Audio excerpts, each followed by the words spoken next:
Welcome to Podcast Mastery. I'm Podcast Pete, and in the studio we have a special guest because she has a mom that is in Overture. So having her come here to visit her mom was easier to do. So Jenny, tell our viewers who you are, what you do, and who you serve, so we can share with our viewers. Sure. My name is Jenny Miller. I am a Cobb County native. I grew up here, went to North Cobb High School a few years ago, and graduated from the University of Georgia with a Bachelor of Arts in Journalism, broadcasting, broadcasting. Really? Yes. That's my daughter's in broadcasting. Never used it. Got my MRS instead. What is that college? The College of... Henry W. Grady. Yes, Grady. Yeah, it's that's journalism right. and mass comm. Yes. Yeah. Dang. Yeah. Okay, I know I almost another. said what year I graduated, but no, we'll just let the viewers figure that out. Yeah, exactly. That's good. So, Mary Rachel, we have another graduate in the studio, so that's good. With that in mind, how often do you come and visit your mom? Because I see you quite often, but I'm just curious, visitations and kids coming and visit mom. Oh, sure. Yeah. Well, just for us, we've worked out that I usually come on Wednesdays, but it has changed, when I'm still active, even though I'm an empty nester. And if I have something that comes up, I just give her a text, and thank goodness for texts. But we change as needed, but usually Wednesdays, and come and have dinner with her and go over, it's nice to catch up each week. And as our parents age, my sisters and I have found out that we each have our strengths. And so each one of us, there's a total of 3, and we are all trustees of the savings that, I don't know exactly all the terminology, but whatever between my father and my grandparents, it's all set up for mom. So I'm in charge of medicine, and then I have a sister in charge of home, and a sister in charge of financial. Wow. So you've kind of broken up the responsibilities. Absolutely. To really help your mom out with the different areas. What would you say, just visiting your mom here and coming, being a part of the community, a lot of people. And so I'm always curious about the involvement of kids with their parents. What have you noticed by coming here and seeing the community? What was your thoughts on community? I have seen a couple, but I would urge you to come hang with your parents if they were to live here. There are really cool opportunities. Right after mom moved in 2019, and I would tell my friends where she's living now, I'd say, my gosh, these people have a better social calendar than I do, with outings to Braves games and the chance to go to things in Atlanta and not have to drive, which is great, because I know my mom doesn't want to drive at night. And if it's in Atlanta, she probably doesn't want to drive at all. And I don't blame her. So we have really cool outings. And I know the management really works hard to attract new clientele. New residents, and they work hard to have specialized events like the vendor shows that are just for you guys. Or I came to one of the singing events that was outside. The guy and the girl. You were at that event? Yeah, that was. They were great. Absolutely, they were great. I mean, it was a younger couple. Usually we have older music, but I remember they sang everything. They sang some that were from before my time, and some more current things, and so and it seemed like all the residents, everybody interacted very well. That courtyard is a kind of a special place because right by the grills and the bar and area, you have your talents up there singing, and then you can just sit around the courtyard there. So it does make for Yeah. a great environment, and it's big and outdoors. Right. You know, And it was September, so it was cool enough really because it was okay. Oktoberfest. Yeah, as that's well. right. That's right. So what would you say? I wanted to go back to your career, Mhm. like as an executive assistant supporting a team. Mhm. What do you see like the value of how an organization is impacted when somebody's keeping everybody on task? Because I'm a mess without organization and doing Sure. that. So I know for our business owners, I always will talk to them. I said, the first person you need to hire is your executive assistant. What, from your eyes, which is obviously different than my eyes, what do you see how that flows within a business and the value that brings? Absolutely. I love visuals. So on this one, I would not go with like a flow chart of like a pyramid or anything. I would really go with more like a wheel Mm-hmm. and put the exec assistant in the middle, because sometimes you may just be answering to the CEO or the owner. But I find that over the years, I end up being, if, for lack of a better term, the glue Yeah. that holds everybody together, because everybody depends on me. I'm the point of contact for, at one time, over 30 people. You know, if they're out and need to charge something in a place that we don't have a house account, they Mm-hmm. call me. If they want to know about our insurance policy, they call me. You know, just for myriad things that I handle and take care of. Not that I can answer for the CEO, but I have a pretty good idea of what his answer would be in his absence. Mm-hmm. So yeah, just communication, Pete, and that's my nod to mom. My mother is a retired psychotherapist, so I have to tell you, everybody communicate. And that was actually happened this morning at my current place of employment. And conversations were held last night, and the information did not carry over, and new papers and whatnot needed to be drawn up this morning, but couldn't be without that information. So communicate. I don't care if it's a text, an email, a phone call, whatever, just get the info shared. It's huge. What do you say, like when you, if you're talking to your viewers with the word communication, what, give us some like examples of where it has benefited the organization and the people that you are working with to have that open communication and that skill set of communication? On the accounts payable and receivable side, if somebody's waiting for a check and we don't have the invoices from them, we can't pay it. Mm-hmm. So we need to hear from them. If they last submitted something to us in November, then we're pretty sure our books are closed. You know what I mean? It just needs to be continual. You can't not communicate and expect to get an answer back.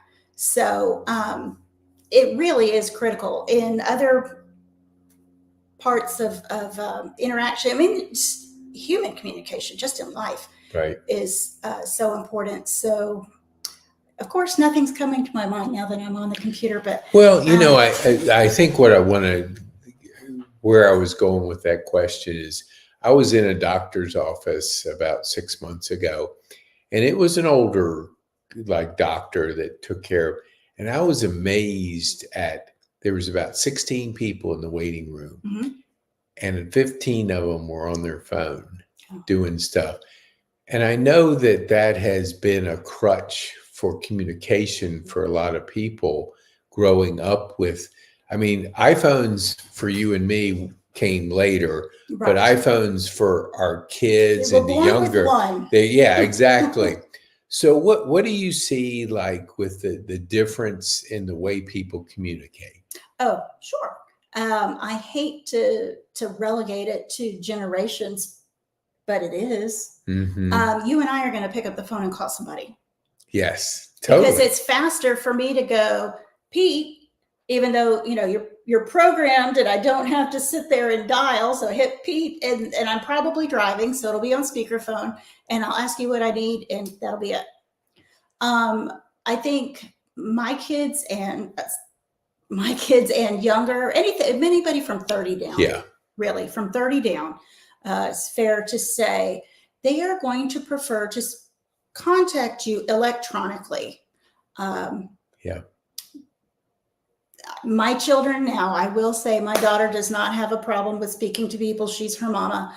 My son tends to be a little more reserved if he doesn't know you. Yeah. But they would both rather deal with you on, I'm just going to text you. Yeah. I think that that generation might find a little more control in, I said what I said and I'm done. Right. Whereas if I'm talking to you, I'm waiting for a reply. And I think too, your answer is business is about relationships. Absolutely. And, a text, there's she was at our, this was absolutely hilarious. She was at our expo and she had met a person at a networking event and she's a connector. She's like you with a personality, likes to be with people. So she meets this nice lady, and she's basically wanting to collaborate with her. And so she sends her and goes something to the point is hey, I'd like to get together and see where there's some common things where we might be able to help each other. And so she sends a text back, shut up. And so she was thinking, shut up, you're not sarcastically. Sure is that shut yeah, up? Yeah. Or is it really quiet? Yeah, exactly. Right. So we were laughing. Yeah. So we're laughing what? So she was thinking she gets this text and what does it mean? Because you're not talking to the person. So what it meant was she thought of her as a competitor and she was didn't want to do any collaboration. But a text means two different things. Absolutely. Where if you're talking on the phone, go, well, no, I always thought that, when I can't service a client, I could have somebody to refer you to, even though we're in the same space. Exactly. But because you're texting and not really talking, there's such a miscommunication. Tone that of voice happens. is, yes, you can't put a price on it. And actually just even colloquial, terms and whatnot. So even if I did say, which in business, I don't think I would say shut up, but if I did, you could at least hear me and know that it was said with a smile. Yeah. And it was not a reprimand. Yeah. Yeah. So I would probably follow that. Just knowing me, though, I'm kind of out there. I'll tell you the way it is. I would follow that up with, are you being serious? Yeah. And I So think kind of that's what we were laughing about. And we were just cracking up that kind of response came through. And we talk about the closed mind versus the open mind. The closed mind says we're competitors. The open mind said there's so much out there. We're just going to all help each other. Absolutely. Yeah. So, I love that analogy of really how people can take things wrong because text doesn't have the verbal communication. Nope. What does it mean to you to be talking with somebody versus texting? Because the reason I ask that, it's an obvious question, but I want people to understand the importance of the human connections that we have in life. And we talk about it. We've had the conversation before that the community here is so important to have human connection. We saw your mom downstairs. It's the 4:00 social. How many people are out there? There's a bunch. There is, yes. And they're just talking. They're not texting. They're talking. Right. They're just kind of having conversations and humans enjoying are meant life. to interact. Yes. We're not built to be one. And that's why even doctors will warn you, don't stay in your apartment, come out and interact, and be with people. I do value, and again, I mean, that just goes back to our age group, Mm-hmm. but speaking, it cannot be, I don't think they can ever take it truly away. It really is important for relationships, but also for business. That's how you get clarity. That's how you really are able to connect with people and share ideas. So yes, I agree that communication is so important. But Yeah, and there was a situation with a buddy of mine up in Richmond, and he had a person that did his lawns, cut his lawn and all that mhm. kind of stuff, fall and all that. And we were kidding when we were going to lunch that he had sent him a text like, "I'm not going to need any service today, like, or this week," whatever it was. Crickets, nothing. And so you're wondering, like, Did they get the note? yeah, exactly. That's what he was saying. Like, is he going to show up on this Wednesday? And so the business etiquette is communicate, let people know.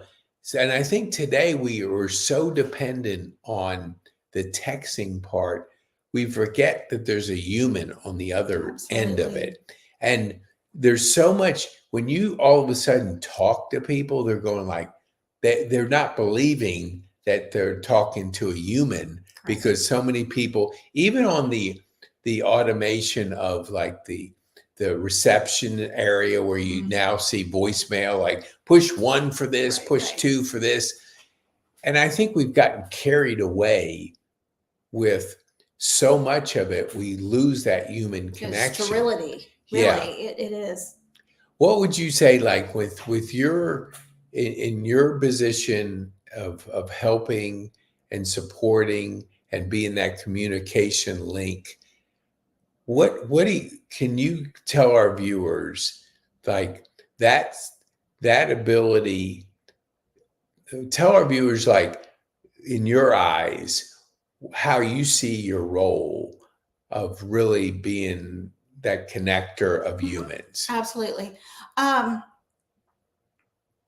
At work, for a first example, I just believe that it's my job to make sure that everybody's on the same page. And Mm-hmm. if we are working together on a project, to make sure that everybody has the most current information, so nobody's operating erroneously, Mm-hmm. or just so that we're all up to the speed. One thing that and this has been for years, that I have found when people get offended that you're trying to help, they need to understand that you're not dipping in their business or threatening their role. Mm-hmm. You're merely acting as I said earlier, the glue on the team. Let's get the ball over the goal line together. It's not individuals. Yes. It's us together. There is no I in team. So that just make sure that there's no offense given or taken. We need to be open to each other and work that way. Yeah. What do you do professionally? Like, are there certain resources that you like to dial into? Is it a podcast? Do you read books? Or what do you do as far as professionally have you found to be beneficial in your role to grow within your position or grow within your responsibilities that you have? We had a benefit broker that we used in years past, and they provided free webinars. Mm-hmm. Oh, really? My gosh. And they were based in California, so I could usually watch them at lunchtime, and they were at 9. Right. But free. And then I would get professional advertisements, and these seminars are $500 and $600 and $700. Or I could go through the broker because we worked with them Mm-hmm. and had this wonderful free webinar. So I learned so much from that, and really, really deepened the understanding of what I was doing at that time. Yeah. So I really think that's great. And that was Zoom. Okay. It wasn't live, but and some they would even send you the playback Mm-hmm. so you could watch it again. Send all the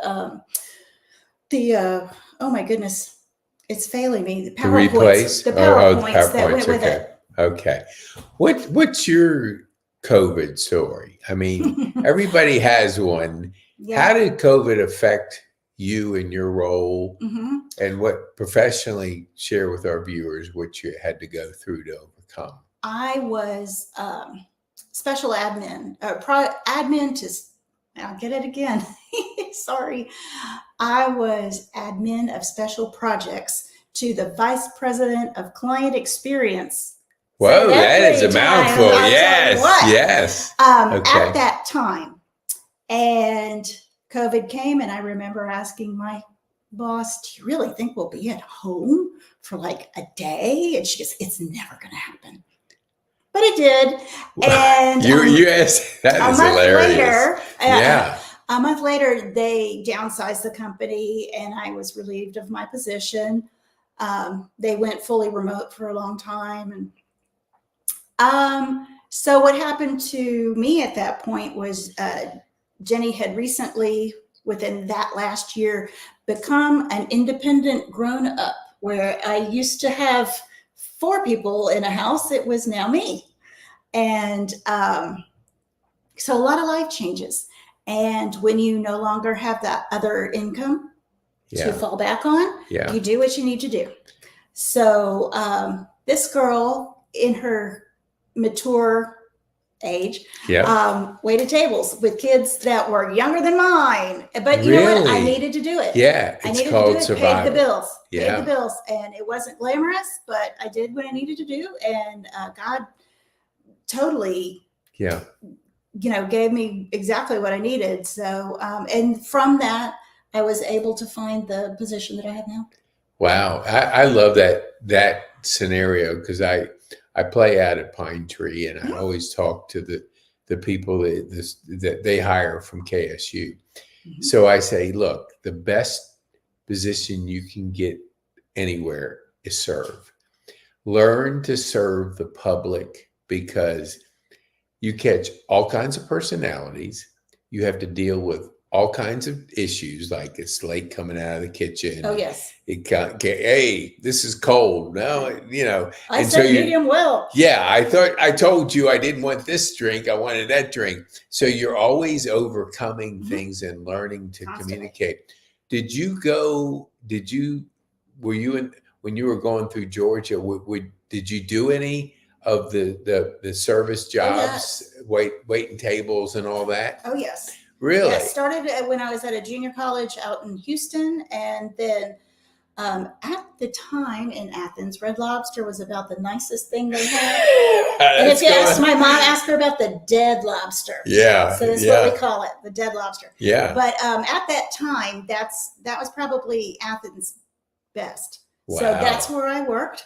And hey, you know what? It was the same job when I went back to it in 2020. My knees were had a few more miles on them. Yeah. But dang, I think serving tables teaches us so much. I think it should be conscription. Yeah. Because people would be much better tippers. Yeah. And they'd realize that sometimes the kitchen is not your fault. Yeah. You can put everything in just right.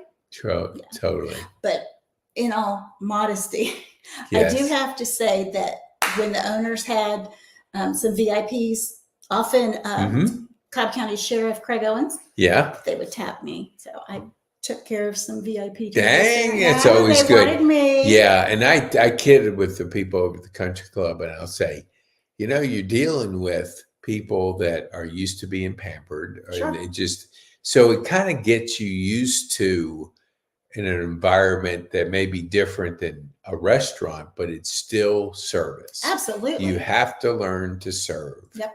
And so as we wind down, what would you say, first, tell our viewers how they can get a hold of you? I'd say the best way to get a hold of me is probably to email me. Okay. And I'm going to give you JM, like Jenny Miller, Cooks, COOKS, the number 4, the letter U, yahoo.com. Awesome. Well, we'll put that in the show notes too for people that are driving. So we always ask this, Jenny, like, what would you, and I want you to focus on the executive part of your profession. What would you want, one thing you would want our viewers to go home with that relates to that executive services and the ability for people to have a strong person in that position? Sure. I would tell you mutual respect.